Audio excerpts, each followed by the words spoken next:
Hey guys, today I thought I'd do a little review on HomeWorld Remastered. I know it came out about a week ago and I did pre-order it, but before I wanted to make a video on it, I wanted to really play the game. And I wasn't disappointed. There is a few little niggles, but I'll get to them towards the end of the video. First off, let's look at the plus sides of the game. Firstly, Gearbox and Relic did a really good job bringing this game up to date. If you compare this to other RTS games that have come out recently, if you were a new player and you didn't know HomeWorld existed, you'd think this was a brand new game coming out this year. So they really nailed the graphics on this game. It looks beautiful from every angle. It runs really smoothly. I've had a few little bugs where it's crashed here and there, but it's not common. It's not like a Total War game that just crashes every 5 seconds. Um, But if you compare this to, I'd say its main rival at the moment, Sins of the Solar Empire Rebellion, this game just walks all over it. The user interface on this game is very nice. I heard, because I never played the originals, that HomeWorld 1 on the remastered and I believe on the original now has the HomeWorld 2 user interface. And the HomeWorld 2 user interface is very simple to use. It's very clean, it's very tidy, it's easy to find what you want to do. And the best thing about it compared to say Sins of the Solar Empire is you don't have to go back to planets or structures to build stuff. You can build it on the fly. So if you're in a big combat, then if you're losing ships, you don't have to go, oh god, I've got to go back to the mothership and I've got to click the ship and then build stuff that way. You just click build, you just cycle through in the top, as you can see on the screen. The mothership, you have a carrier as well. You just cycle between those two and you can have fighters coming out of the carrier and corvettes and frigates coming out of the mothership. Set your rally point, keep them coming into the battle, keep them streaming in. And that is very nice. That is proper old school RTS type of gameplay, like Command and Conquers and Dune and stuff. We could just pump stuff out and you'd have to worry about going back there. The campaigns themselves are very good. HomeWorld 1 is the superior campaign.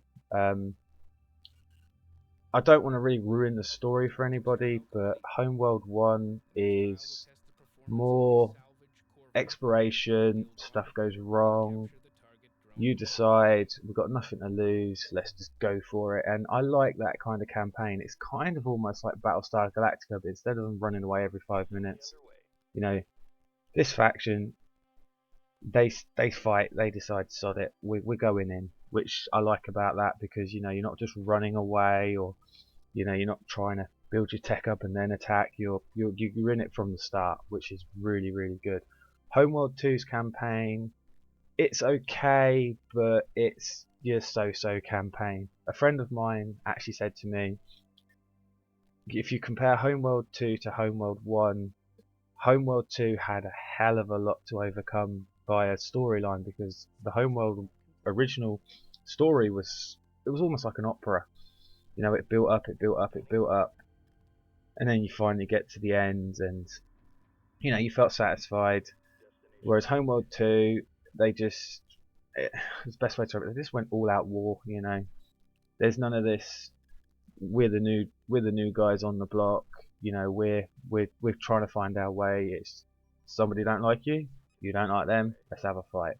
Which they did it really well. It's not a cheap campaign by any means.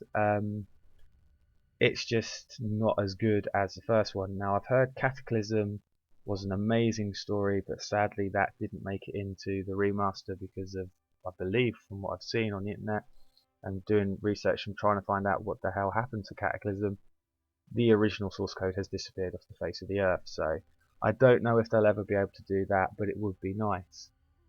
The units themselves in HomeWorld, they're very nice. They have their own roles. It's kind of a rock paper scissors system. So corvettes are defeated by frigates. Frigates are beaten by capital ships. Fighters are destroyed by flat frigates. That kind of stuff. Your standard run of the mill RTS gameplay. The only downsides I found to the game are there are some missions that are really annoying, but that's personal preference. I'm not the only person that got stuck on certain missions on the campaign. And my other biggest gripe with the game is on HomeWorld 2. It's just I'd prefer to have the HomeWorld 1 ships on the HomeWorld 2 campaign, if I'm honest. HomeWorld 1 is more, your grand space battles. You have your frigates supported by fighters, and then you have your destroyers, and you can really go for it. Whereas HomeWorld 2, the fleet caps were brought down because I believe it was because they added, fighter squadrons and corvette squadrons, which I can understand that because it would just get really messy and performance issues and stuff. But it just feels to me personally that the HomeWorld 2 ships that you use, the frigates, the corvettes, they just seem to be made out of paper. Whereas if you have the HomeWorld 1 frigates and corvettes, they would fight to the bitter end. They'd fight when they're on fire. So that's my main gripe with the game. I'm really looking forward to all the mods that are coming for this game. I'm really looking forward to, say, the Halo mod, the remastered version. I know it's out of the stock. So yeah, my review for this game is it's a good, solid game. It's give the AAA developers a bit of a kick in the teeth to show them how remastered games should be done, not just a cash cow. This game has basically been rebuilt. So yeah, check it out, guys. I think it's only about £25 on Steam.